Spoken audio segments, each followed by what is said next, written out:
All right, so we're going to take a look here at 4.02, should the government control the economy? And in this assignment here, there's going to be 4 steps.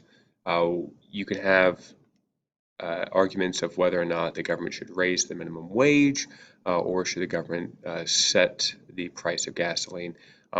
You're going to have to research these questions of whether or not it would be appropriate for the government to do either one of those and what would be the outcomes of those government interventions. Your step 2 is you're going to want to have a graph that creates or shows either the shortage or surplus that would be created from that government regulation. You want to label the price, quantity, supply, demand, and that surplus or shortage. Remember, I have some review guides for you. This is the Module 4 review guide, and it goes through and tries to explain how a surplus might be created or a shortage might be created if the government intervenes and sets a price that's either above the equilibrium. Remember, the equilibrium is the intersection between supply and demand.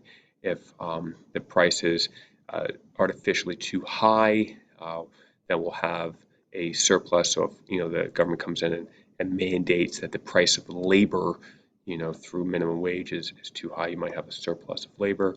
Or if the government comes in and regulates and forces the price of gasoline to be lower than what the equilibrium price is, with that low price, businesses have no incentive to really produce a whole lot, but the quantity demanded will be really, really high. With minimum wage, if the government regulates and mandates that the price of minimum wage will be extremely high, you might see that there is a decrease in demand for businesses for that specific type of labor, but there might be an excess supply of people that were unwilling to work for $8.50 an hour might be more likely to work for $10 an hour. So there might be a surplus of labor. You want to go ahead and explain that process there after you graph it out. Don't just copy and paste my image or my picture. Make sure you graph it out yourself. The next part is you're going to want to create a 400-word minimum, so a minimum of 400-word essay that is addressing your topic of whether or not there should be a minimum wage or should it be increased or decreased. Should the government regulate gasoline prices, and what are the ramifications? So you have to make a strong argument that supports whatever your claim is that you're pushing for. Should the government control it or should they not? And for which topic, minimum wage or changing of gasoline.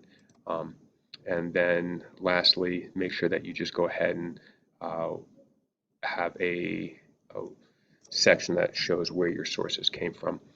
Remember that all of this comes in from or goes through turnitin.com, so it will be checked. You want to make sure that you receive credit for this information, that it doesn't get flagged for plagiarism. So when you do go to these different websites, make sure you put it in your own words. Don't, for goodness sake, do not go to like Course Hero and just copy and paste someone else's work and think that you're going to get away with it. You'll get the 0, it'll get locked up, you won't be able to resubmit it. It's not worth it. If you have questions, ask me. I am here to help you. I want to see everybody pass. I want to see everybody succeed.